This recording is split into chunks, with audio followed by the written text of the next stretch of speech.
making time on your busy schedule to come meet with me about Sam. I first want to say that I enjoy having Sam in my class. She's so sweet to everyone in the class. She always wants to help, and she always has a smile on her face, and she's just a really good girl. I did a couple assessments with Sam to evaluate her literacy development, and before we go over those results, I just want to say I was so impressed with her improvement since last time we met. I just think she's doing great. And when we did the assessments, the first one I did was to assess her phonemic awareness, and that's just how she dissects words, the letters and stuff. And when we did this, I could see that Sam understands phonics well, and she can tell like the relationship between letters and sounds.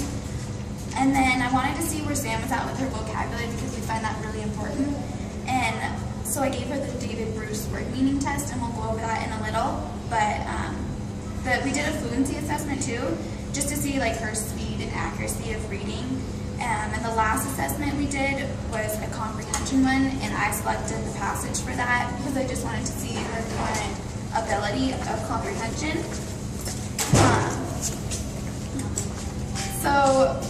One of her strengths was her phonemic awareness. She just blew right past this part. She did awesome. I'm not starting over. She was able to manipulate the letters to make different words when we were doing the assessment.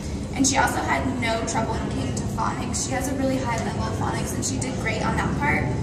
Another strength was when she's reading, her speed is very appropriate. She doesn't just blow through it. She stops and she reads the passage with a good speed, and that's a really good thing to have as a third grader. So when we want to just keep working on these strengths, so we can use some phonics cards and we can model our speed of reading, and that's going to really help her with that to just keep strengthening those areas. A couple areas that we could grow for Sam is when we were doing phonics, she did great, but once we got up to like the 4-syllable words, she struggled with those a little. So that's an area that we could work on. That's something easy to work on. And she also needs practice with her expressions when she's reading. She does really great with her speed and accuracy, but sometimes she forgets to use like expression and excited tone or sad tones. But her last area of strength, or her last area of growth, would be her comprehension. She struggled when it came to questions I was asking her that weren't specifically stated in the text. So we have some ways we can work on that though. And here at school, I'll try and work on her 4-syllable words with her, just by slowly introducing those, just orally and then writing them on the board. I'll just start introducing more of those so she can get some exposure. And then to work on her expressions, I'm going to start picking passages that have a lot of dialogue and expressions in them so that we can practice this more. This will probably be like the easiest one for her to improve.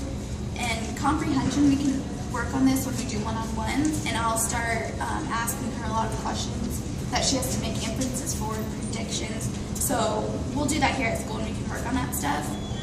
Some things that you can do at home with her is to work on the 4-syllable words. When you see a sign and it has a big word on it, you can just point that out to her so she has more exposure.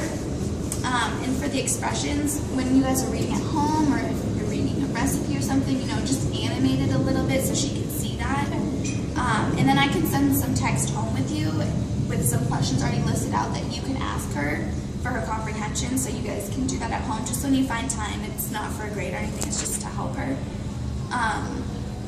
But I think she's doing great overall. And then, do you think that these seem like reasonable things to do at home? Definitely. We'll make sure and definitely touch upon those for her. Good. And then, is there anything else that you noticed that you want me to work with at school, or do you think this covers it? Or I think this covers it, but do you think she compares at a reasonable level to the other kids in her class? Yes. I think she's on level. There's no concern for that. She's not falling behind. She's completely where she needs to be. So are there any other resources we should look into outside of school, or do you think? No, I think with the stuff that I listed, I think that we should be pretty good. And I think that the next time we meet, she'll be where I want her to be. Great. Can we meet like a month or so to reassess Sam? Yeah, I think that whenever you want to meet, or when I think that she's ready, we can have another meeting and we can just talk about her improvement and stuff like that. Do you have any other questions? I don't think so. Okay, I just want to say thank you again for meeting with me. Sam is just amazing. I love having her in my Thank you. class. And if you have any concerns or questions, just call me.